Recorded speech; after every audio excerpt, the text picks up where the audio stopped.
Welcome back to our YouTube channel village वाली teacher पर। तो आपका हार्दिक अभिनंदन है सुबह सुबह जीके एंड करंट अफेयर की क्लासेज के साथ। तो चलिए स्टार्ट करते हैं हम। बोर्ड विजिबल है बिल्कुल। तो चलिए स्टार्ट करते हैं हमने कल की वीडियो में जाना था सिकंदर के बारे में। तो बाय मिस हम गलती से एक चीज़ हमने गलत पढ़ ली थी, कोई बात नहीं, गलती हो जाती है, उसको ठीक करेंगे। तो 356 ईसा पूर्व क्या है? 356 ईसा पूर्व सिकंदर का जन्म होता है भाई, सिकंदर का जन्म होता है। लेकिन हमने गलती से क्या है पढ़ लिया था कि ये भारत पर अटैक करता है। 356 ईसा पूर्व सिकंदर का जन्म होता है। एक मिनट में चेक कर लेती हूँ, बोर्ड विजिबल है बिल्कुल क्लियर है, ठीक है। तो 356 ईसा पूर्व क्या है? सिकंदर का जन्म होता है। और 359 ईसा पूर्व वो क्या है? मकदूनिया का राजा बनता है, राजा बनता है मकदूनिया का, राजा बनता है सिकंदर, ठीक है। मकदूनिया का राजा 356 ईसा पूर्व सिकंदर का जन्म हुआ, यानी आज से 356 साल पहले। और 359 ईसा पूर्व मकदूनिया का ये राजा बना और इसने भारत विजय अभियान प्रारंभ किया था। 326 ईसा पूर्व भारत विजय अभियान प्रारंभ करता है ये 326 ईसा पूर्व। कब किया भाई? 326 ईसा पूर्व में इसने भारत को जीतने के लिए भारत अभियान शुरू किया, जहां पाकिस्तान यानी आज की जो झेलम नदी है उसके किनारे राजा पंजाब के राजा पोरस के साथ युद्ध किया था। और उसी युद्ध को झेलम नदी का युद्ध या वित्सता यदि के युद्ध को माना जाता है। हाई डे यानी बड़ा हाई डे था उस दिन, जिस दिन सिकंदर और राजा पोरस का युद्ध हुआ था पंजाब के राजा को। तो इसे इंडिया हिस्ट्री में क्या है? हाईडे स्पीज का युद्ध के नाम से भी जाना जाता है। एसएससी ने पूछ लिया था कि बताइए निम्न में से हाईडे स्पीज का युद्ध किन किन के बीच हुआ? तो कंफ्यूज नहीं होना, ये वही है जो क्या है राजा पंजाब के राजा पोरस और सिकंदर, मकदूनिया के राजा सिकंदर के बीच हुआ था हाईडे स्पीज, या इसे वित्सता नदी का युद्ध भी बोला जाता है। वित्सता या झेलम नदी का एक ही बात है, और लेकिन एग्जामिनर घुमा फिरा के पूछता है तो हमें कंफ्यूज नहीं होना है कि किसी भी एंगल से चाहे क्वेश्चन पूछे। अब हमारा दिमाग इतना एक्सपेंड हो जाना चाहिए कि हम हर तरीके से आंसर कर सके। हाईडे स्पीज का युद्ध, वित्सता का युद्ध और झेलम का युद्ध एक ही बात है, जो पंजाब के राजा पोरस और मकदूनिया के शासक सिकंदर के बीच हुआ था। अब क्या है? सेल्यूकस निकेटर था, सेल्यूकस निकेटर ये सेनापति था भाई।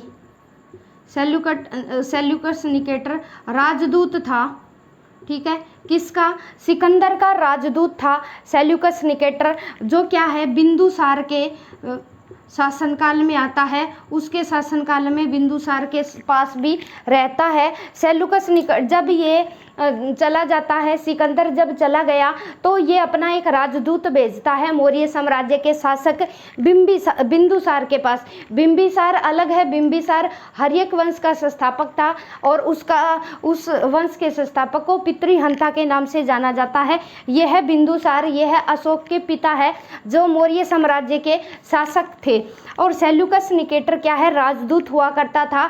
किसका भाई? सिकंदर का। सिकंदर का राजदूत था जो बिंदुसार के दरबार में रहा करता था और सारी अपडेट सिकंदर तक पहुंचाया करता था। और अरस्तु के शिष्य था भाई ये सिकंदर जो था वो अरस्तु का शिष्य था। किसका शिष्य था? अरस्तु का शिष्य था सिकंदर। भारत विजय अभियान कब शुरू किया? 326 ईसा पूर्व। एक बार फिर देख लो, 356 ईसा पूर्व सिकंदर का जन्म होता है। मकदूनिया का राजा कब बनता है?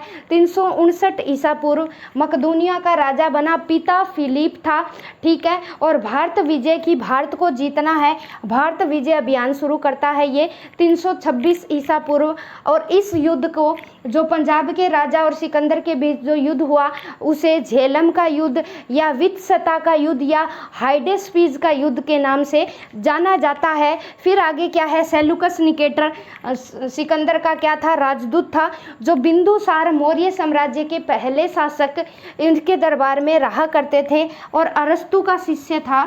अपना सिकंदर, अपना तो कहाँ है, बाहर का था सिकंदर।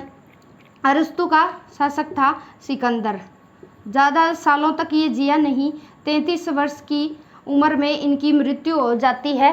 ठीक है, और बहु केफला नामक नगर की स्थापना करते हैं जो इनका घोड़ा हुआ करता था। तो क्लियर कर लेना भी, कल की कुछ बातें थी जो थोड़ी सी अधूरी रह गई थी। हाइडेस्पीज एसएससी में पूछा गया मोस्ट रिपीटेड क्वेश्चन है। इसे वित्सता या झेलम नदी का युद्ध माना जाता है, सेल्यूकस निकेटर। तो आई होप ये चीज़ें समझ में आई होगी। अब आज हम पढ़ने वाले हैं आज की क्लास में बौद्ध धर्म। ठीक है, बौद्ध धर्म, जैन धर्म, उनको पढ़ने के बाद ही आगे बढ़ेंगे, फिर मौर्य साम्राज्य का, क्योंकि जो वो हुई है ना बौद्ध संगीतियाँ हुई है उनको फिर हम आगे जानेंगे। जो मौर्य साम्राज्य में तीसरी जो बौद्ध संगीति हुई थी वो तभी समझ में आएगी हमें जब हमें बौद्ध धर्म के बारे में पता होगा। ठीक है, बौद्ध धर्म, बौद्ध धर्म के बारे में पढ़ने वाले हैं। ठीक है, बौद्ध धर्म के बारे में पढ़ेंगे हम। हाँ, क्लियर दिख रहा है क्या? हैं जो बौद्ध धर्म का संस्थापक था वो महात्मा बुद्ध था। बौद्ध धर्म का संस्थापक, बौद्ध धर्म का संस्थापक है ये गौतम बुद्ध थे भाई, गौतम बुद्ध। और इनका बचपन का नाम था सिद्धार्थ, नाम था भाई बचपन का। जब ज्ञान की प्राप्ति हुई इन्हें तब इनका नाम गौतम बुद्ध रखा गया। एक बार चेक कर ले, बौद्ध धर्म का जो संस्थापक है वो गौतम बुद्ध है। और क्या है, इनका नाम, बचपन का जो नाम था सिद्धार्थ हुआ करता था। अब पिता का नाम क्या था? पिता का नाम था भाई शुद्धोधन, शुद्धोधन। माता जी कौन थी भाई? माता जी थी मायावती, माया देवी, मायावती नहीं, माया देवी थी। और इनका जन्म कहाँ होता है? कपिलवस्तु, कपिलवस्तु के वैशाली में होता है। कपिलवस्तु के, माता का नाम माया देवी था, लुम्बिनी में, हाँ कपिलवस्तु के लुम्बिनी में होता है इनका जन्म। फिर से देखेंगे, बौद्ध धर्म के संस्थापक थे गौतम बुद्ध, जिनके बचपन का नाम सिद्धार्थ था। पिताजी शुद्धोधन थे, माताजी का नाम माया देवी था और इनका जन्म स्थान है कपिलवस्तु, लुम्बिनी नगर में इनका जन्म होता है, लुम्बिनी नगर में जन्म होता है। अब आगे की कहानी शुरू होती है। माताजी इनको जन्म देने के बाद जो माया देवी थी इनकी डेथ हो जाती है, यानी एक्सपायर हो जाती है माया देवी। कब भाई? जब गौतम बुद्ध 7 महीने का था तब इनकी माताजी का निधन हो जाता है। उसके बाद क्या है, बच्चा बिल्कुल छोटा है, 7 महीने का ही है, मम्मी का निधन हो गया। तो इसका पालन पोषण करने वाली गौतमी थी, ये सेनापति थी भाई, प्रजापति थी। और वैसे इसे सौतेली माँ कहा जा सकता है, प्रजापति या सौतेली माँ। तो पूछ लिया जाता है कि बताइए, निम्न में से बताइए, गौतम बुद्ध की माता का तो नाम था माया देवी, लेकिन सिद्धार्थ की मम्मी गुजर गई थी। कब भाई? जब ये सिद्धार्थ गौतम बुद्ध 7 महीने के थे, तब गौतमी नाम की प्रजापति ने, सौतेली माँ ने इनका क्या किया था? पालन पोषण किया था। ठीक है, अब आगे बढ़ते हैं। अब इसके बाद क्या है, 16 वर्ष की उम्र में ही, 16 वर्ष की एज में विवाह हो गया। विवाह हुआ किसके साथ? यशोधरा के साथ। यानी पत्नी का क्या नाम था गौतम बुद्ध की? गौतम बुद्ध की पत्नी का नाम था यशोधरा। 16 वर्ष में विवाह हुआ और पुत्र की प्राप्ति हुई। पुत्र का नाम था भाई राहुल नाम था। ये तो थी गौतम बुद्ध से जुड़ी हुई कुछ बेसिक बातें, जिनको फिर से रिकैप करेंगे। बौद्ध धर्म है, बौद्ध धर्म का संस्थापक गौतम बुद्ध को माना जाता है। बचपन का नाम सिद्धार्थ था, पिता शुद्धोधन, माता माया देवी। 7 महीने में ही क्या है, इनका निधन हो जाता है। और गौतमी नाम की सेनापति या सौतेली माँ, जो सौतेली माँ होती है पालन पोषण करने वाली, कौन थी भी? गौतमी थी। और 16 वर्ष की उम्र में इनका विवाह कर दिया गया यशोधरा के साथ और पुत्र रत्न की प्राप्ति हुई राहुल। अब कहानी शुरू होती है अब से। एक दिन भाई सिद्धार्थ क्या है, सिद्धार्थ निकले अपने कपिलवस्तु लुम्बिनी के नगर का भ्रमण करने के लिए निकले, यात्रा पे निकले कि चलो देखते हैं कि हमारा जो समाज है वो कैसा है। तो एक दिन सिद्धार्थ ना उस नगर की कपिलवस्तु नगर में भ्रमण के लिए निकल पड़े। तो उन्होंने रास्ते में देखा, और कौन सी एज थी सिद्धार्थ जब भ्रमण में निकले, पूछ लिया गया तो 29 साल के थे ये, 29 एज थी इनकी। तो इन्होंने देखा कि क्या देखा, घर से निकलते ही संसार के बारे में जानना चाहा। तो घर से निकलते ही इन्होंने देखा एक बुजुर्ग आदमी है, जा रहा है, बुजुर्ग आदमी जिससे चला भी नहीं जा रहा अच्छे से बिल्कुल, और उसकी जर्जर हालत हो चुकी है बिल्कुल, वो लास्ट स्टेज पे है ये मान लो। फिर थोड़े आगे गए, उन्होंने देखा एक बीमार आदमी है, बीमार आदमी की भी कैसी कंडीशन हो सकती है, तो एक बीमार आदमी को देखा। थोड़े से आगे गए सिद्धार्थ, ये कपिलवस्तु अपने ही नगर का भ्रमण कर रहे हैं। फिर कपिलवस्तु गए, कपिलवस्तु में पहले शव को देखा, फिर तीसरे नंबर पर एक जो शव है, डेड बॉडी है, उसको देखा। डेड बॉडी को देख के और फिर क्या है, अंतिम में इन्होंने क्या देखा, सबसे पहले एक बूढ़ा देखा, और बूढ़ा देखा, बूढ़ा के बाद क्या है, इन्होंने क्या देखा, बूढ़े के बाद देखा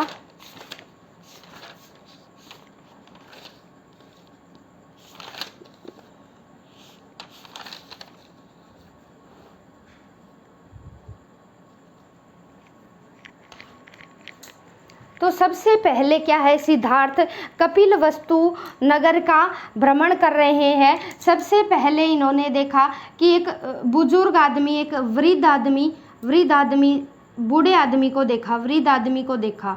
नंबर 2 दूसरा क्या है, बीमार आदमी को देखा, बीमार आदमी को देखा, बीमार आदमी को देखा। नंबर 3 क्या है, फिर इन्होंने क्या है, एक अर्थी देख ली, एक शव को देखा, और लास्ट में क्या है, सन्यासी को देख लिया भाई। तो गौतम बुद्ध यात्रा कर रहे हैं, अपने साम्राज्य को इधर उधर देख के चल रहे हैं कि चलिए देखते हैं कि हमारे जो नगर की कंडीशन है वो कैसी है। तो ये 4 चीज़ें देखने के बाद क्या है, बुद्ध ने एक बूढ़ा आदमी देखा, बीमार आदमी देखा, फिर अर्थी देख ली, शव देख लिया, लास्ट में एक सन्यासी देख लिया। तो ये चारों चीज़ें देखने के बाद सिद्धार्थ के मन में ख्याल आया कि संसार में तो बड़ा दुख है, संसार में तो बड़ा दुख है, लोग इतना बहुत सारा दुख झेल रहे हैं, कहीं बूढ़ा आदमी है, कहीं बीमार है, कोई मर जाता है, तो कोई सन्यासी है। तो ये संसार है ना, ये दुख और पीड़ाओं से भरा हुआ है। ऐसा सोचकर सिद्धार्थ जी, महात्मा गौतम बुद्ध क्या है, 29 साल की एज में क्या है, घर छोड़ देते हैं। भाई संसार में तो बड़ा दुख है, मैं इन संसार की पीड़ा से मुक्त होना चाहता हूँ और उन चीज़ों को जानना चाहता हूँ कि ये चीज़ सटेज ये ज़िंदगी में क्यों आती है। सभी के ज़िंदगी में आएगी, बीमार भी होंगे, बूढ़े भी होंगे, और अर्थी भी होगी, और सन्यासी जीवन क्या है, सन्यासी जीवन को इन्होंने पाठ बनाया। तो इन तीनों चीज़ों के अलावा इन्होंने देखा कि ये चीज़ थोड़ी सी इन्हें बेटर लगी कि क्यों ना सन्यासी बना जाए, और सन्यासी बनकर क्या है, ज्ञान को जाना जाए। वृद्ध आदमी को देख के बड़े दुखी हुए, बीमार आदमी को देख के बड़े दुखी हुए, और शव को देखकर बड़े दुखी हुए, और 29 साल की एज में इन्होंने घर छोड़ दिया, जिसे बोला गया महाभिनिष्क्रमण। निष्क्रमण का मतलब ही होता है निकल जाना, यानी घर से निकल गए, ठीक है। महाभिनिष्क्रमण, निष्क्रमण का ही अर्थ होता है निकल जाना। तो कब निकले भाई, 29 साल की एज में इन्होंने घर छोड़ दिया, सारा राजपाट त्याग दिया, और इन सांसारिक जो पीड़ाएं हैं, जो संसार में जितनी भी प्रॉब्लम्स है, समस्याएं हैं, उन चीज़ों को जानने के लिए 29 साल की एज में महाभिनिष्क्रमण की प्रक्रिया बोला जाता है। यानी घर से महान बनने के लिए घर को छोड़ दिया गौतम बुद्ध ने। फिर क्या हुआ, इन्होंने 29 साल की एज में इन्हें एक क्या है, गुरु मिलते हैं, जिनका नाम था आकार कलाम। आकार कलाम इनके प्रथम गुरु थे भाई, प्रथम गुरु थे। इनसे इन्होंने क्या सीखा था, सांख्य दर्शन सीखा। क्या सीखा भाई, सांख्य दर्शन। हम सोचते हैं कि 29-30 साल एज बहुत हो गई, बहुत पढ़ लिए, जॉब नहीं लगी, हम छोड़ देते हैं। लेकिन गौतम बुद्ध ने देखो एक्सपेरिमेंट ही 29 साल की एज से शुरू किया था, हार नहीं मानी। और ज्ञान कभी भी लिया जा सकता है, एज मैटर नहीं करती, उम्र मैटर नहीं करती, किसी भी एज में हम कुछ भी सीख सकते हैं। एग्जाम्पल हमारे सामने दुनिया भर के ढेरों भरे पड़े हैं जहाँ से हम कुछ न कुछ सीख सकते हैं। तो 29 साल की एज में ये अलार कालम प्रथम गुरु रहे इनके, तो इन्होंने वहाँ से क्या है सांख्य दर्शन की शिक्षा ली। किसकी शिक्षा ली भाई? सांख्य दर्शन सीखा। उसके बाद क्या है, उसके बाद ये सांख्य दर्शन की शिक्षा ली। प्रथम गुरु माना जाता है, पूछ लिया जाता है आकार कालम कौन थे? आकार कलाम कौन थे? आकार कालम है, ये कलाम नहीं है, आकार कालम ठीक कर लीजिएगा। आकार कालम प्रथम गुरु थे जिन्होंने गौतम बुद्ध ने सांख्य दर्शन की क्या ली थी? शिक्षा ली थी। नंबर 2, योग किससे सीखा भाई?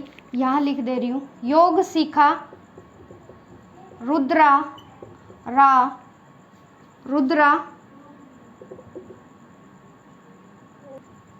ठीक है, इनसे योग सीखा। योग किससे सीखा भाई? रुद्राक रामसूत ये इनके दूसरे गुरु कहे जा सकते हैं, जिनसे इन्होंने क्या है योग सीखा। 29 साल की एज में ज्ञान को सीखना शुरू किया था। 35 साल की एज तक आते आते इन्हें ज्ञान की प्राप्ति हो गई थी। हालांकि कई बुक है जो अलग दिखाती है, कई बुक मानती है कि 6 साल लगे गौतम बुद्ध को सांसारिक जीवन को जानने के लिए। और कई जो ऑथेंटिक बुक है, जो उनसे भी अच्छी बुक है, जो यूपीएससी वगैरह के लिए यूज होती है, ठीक है। अद्भुत भारत है, लेखक है उनके सालम लेखक है, पता नहीं एलम है कौन है। तो एक अद्भुत भारत है जो इतिहास की अच्छी ऑथेंटिक बुक मानी जाती है। उसमें दिखाया गया है कि जो 49 दिन लगे, 49 दिन लगे जब गौतम सिद्धार्थ को क्या है ज्ञान की प्राप्ति हो गई थी। लेकिन और सारी बुक है, लूसेंट है, अरियंत है, वो बुक क्या दिखाती है? वो बुक दिखाती है कि 6 साल लगे हमें। तो अपवाद है, और अपवादित चीज़ें कभी भी क्वेश्चन में पेपर में नहीं पूछी जाती, जहाँ पर कोई भी चीज़ का अपवाद होता है, क्योंकि इतिहासकार ही एक मत नहीं है, तो क्वेश्चन में ऐसी चीज़ें नहीं डाली जाती। तो एक बार इतना ही जानेंगे आज की वीडियो में, नहीं तो वीडियो ज़्यादा लंबी हो जाएगी। कल पढ़ेंगे हम गौतम बुद्ध से आगे कब कहाँ पर बोध गया में ज्ञान की प्राप्ति हुई, कौन सी भाषा में इन्होंने क्या है पाली भाषा में ज्ञान की प्राप्ति हुई, बोध गया में फिर पाली भाषा जो वहाँ के लोकल लोगों की भाषा थी उसमें इन्होंने अपने संदेश दिए, उसको क्या बोला गया है। और संगीतियाँ पढ़ेंगे, प्रथम जैन संगीति के बारे में हमने पढ़ लिया था, वो हुई थी प्रथम जैन संगीति, तीसरी अशोक के समय होती है, तो उनके बारे में भी जानेंगे। थोड़ी सी और है क्योंकि इसको थोड़ा सा डिटेल में जानना ज़रूरी है। गौतम बुद्ध का असली नाम सिद्धार्थ था, माता शुद्धोधन और पिता क्या है शुद्धोधन थे, और माता माया देवी थी। 7 महीने के छोटे बच्चे को छोड़ के माता जी चल बसती हैं। गौतमी नाम की प्रजापति ने सौतेली माँ कह लीजिए, सौतेली माँ ने इनका पालन पोषण किया। 16 वर्ष में शादी कर दी जाती है भाई यशोधरा से, और यशोधरा से एक पुत्र की प्राप्ति होती है राहुल। और एक दिन सिद्धार्थ ने, कहानी यहीं से शुरू होती है, 29 साल की एज में इन्होंने सोचा कि क्यों ना नगर का भ्रमण किया जाए और देखा जाए कि मेरे जो सेना है और मेरी जो प्रजा है वो किन किन दुख से निकल रही है, संसार में क्या क्या दुख है। इसी को जानने के लिए ये उस नगर की कपिलवस्तु नगर का भ्रमण करते हैं।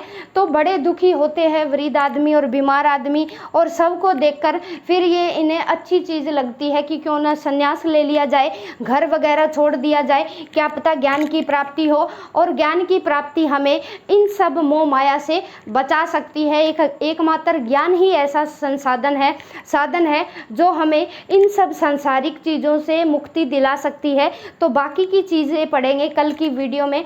तो वीडियो कैसी लगी ज़रूर कमेंट करके बताएं, और चैनल पर नए हैं तो लाइक शेयर एंड सब्सक्राइब, जो कि हमें क्या चीज़ समझ में आ रही है, क्या चीज़ वो क्लास में ही वो चीज़ें हमें समझ में आती है या नहीं। और डिजिटल बोर्ड पे पढ़ना बहुत ज़्यादा आसान हो गया, क्योंकि अब मैंने ये सारी मेरी मेहनत है, मैंने खुद से लिखा है, मेरे दिमाग में डेटा है और लिखा है मैंने हाथों से, फिर आपको समझाया है। ये चीज़ असर करती है, बजाय यहाँ मैं लिख के रखूँ और वो चीज़ें आपको बता दूँ। वो तो बुकों में तुम्हारे पास भी है, खुद पढ़ लो, फिर मेरा क्या फ़ायदा है यहाँ तुम्हें बताने का, चैनल पे कंटेंट करवाने का। बुक तुम्हारे पास है, खुद पढ़ लो। और बुक ऐसी लेंथी भाषा में लिखी होती है कि एक बार में तो पढ़ने से कभी भी क्लियर नहीं होती होगी, ठीक है। एक 15-20 मिनट की मेहनत यहाँ बोर्ड पर करवाने की, उसके पीछे बैकग्राउंड मेहनत बहुत ज़्यादा लगती है। तो डिजिटल बोर्ड की बजाय अगर हम ऐसे वाइट बोर्ड या उनको प्रेफरेंस नहीं देते, आजकल क्या है, भागा दौड़ होती जा रही है, हम एक दूसरे के भेड़ा चाल होते जा रहे हैं कि वो ये कर रहा है तो हम भी यही करें, ठीक है। मैं अपनी बड़ाई खुद नहीं कर रही कि कोई भी है, कोई भी टीचर है, टीचर तभी अच्छा पढ़ा पाएगा। वो बोर्ड मैटर नहीं करता कि हम वाइट बोर्ड है, ग्रीन बोर्ड है या डिजिटल बोर्ड है। डिजिटल बोर्ड पे सारा लिखा हुआ होता है, टीचर उन्हें देख देख के बता देता है। फिर वो टीचर कहाँ हुआ, वो तो फिर नकल कर रहा है वहाँ। ये तो इससे तो अच्छा तरीका है कि मैं बुक लेके खड़ी हो जाऊँ और वो आपको पढ़ाती रहूँ, इससे आपको समझ में आता रहे। वो उस चीज़ का फ़ायदा नहीं होता। चीज़ का फ़ायदा तब होता है आप किसी भी प्लेटफॉर्म से जुड़े हैं, चाहे मैटर नहीं करता कोई भी बोर्ड का यूज़ कर रहा है टीचर, किसी भी प्लेटफॉर्म से जुड़े हैं आप, तो वहाँ मैटर करता है क्या जो टीचर द्वारा ज्ञान दिया जा रहा है वो आपके चीज़ समझ में आ रही है या नहीं, वो चीज़ मैटर करती है। बोर्ड कभी भी मैटर नहीं करता। तो चैनल पर नए हैं तो ज़रूर सब्सक्राइब करके जाइए, बाकी आपकी मर्ज़ी है। Bye bye, have a nice day guys. मिलते हैं कल सुबह 6 बजे इंडिया जीके के साथ।